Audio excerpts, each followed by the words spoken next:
Immaculate Heart High School, graduating class of 2020. For the past couple weeks, I've been planning on saying a few words to you for your graduation. And as we've all seen over the last week, what is happening in our country and in our state and in our hometown of LA has been absolutely devastating. And I wasn't sure what I could say to you.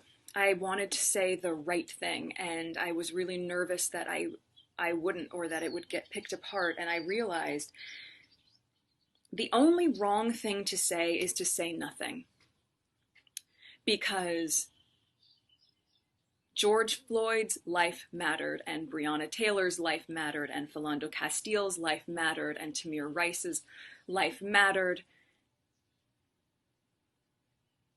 And so did so many other people whose names we know and whose names we do not know.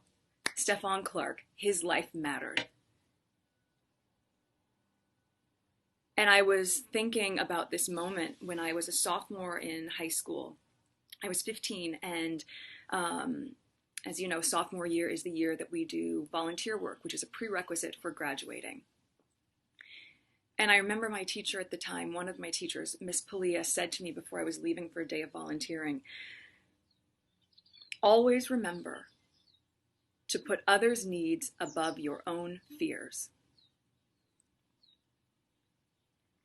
And that has stuck with me through my entire life, and I have thought about it more in the last week than ever before. So the first thing I want to say to you is that I'm sorry. I am so sorry that you have to grow up in a world where this is still present. I was 11 or 12 years old when I was just about to start Immaculate Heart Middle School in the fall, and it was the LA riots, which was also triggered by a senseless act of racism. And I remember the curfew, and I remember rushing back home, and on that drive home, seeing ash fall from the sky and smelling the smoke and seeing the smoke billow out of buildings and seeing people run out of buildings carrying bags and looting. And I remember seeing men in the back of a van just holding guns and rifles. And I remember pulling up to the house and seeing the tree that had always been there completely charred. And those memories don't go away. And I can't imagine that at 17 or 18 years old, which is how old you are now, that you would have to have a different version of that same type of experience. That's something that you should have an understanding of, but an understanding of as a history lesson, not as your reality. So I am sorry that in a way we have not gotten the world to the place that you deserve it to be.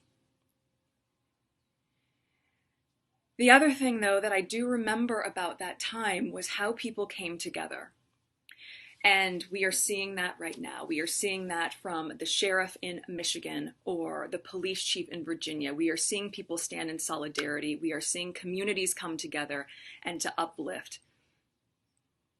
And you are going to be part of this movement. I know that this is not the graduation that you envisioned. And this is not the celebration that you imagined.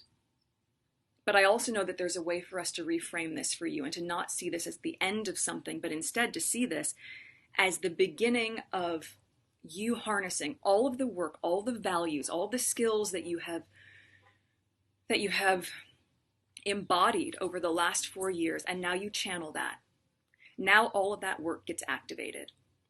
Now you get to be part of rebuilding. And I know sometimes people say, how many times do we need to rebuild? Well, you know what? We are going to rebuild and rebuild and rebuild until it is rebuilt.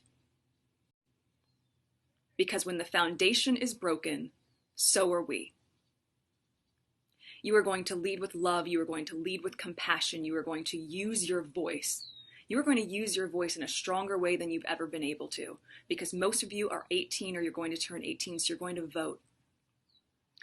You are going to have empathy for those who don't see the world through the same lens that you do, because with as diverse and vibrant and open-minded as I know the teachings at Immaculate Heart are, I know you know that Black Lives Matter. So I am already excited for what you are going to do in the world. You are equipped, you are ready, we need you, and you are prepared. I am so proud to call each of you a fellow alumni, and I'm so eager to see what you're going to do. Please know that I am cheering you on all along the way.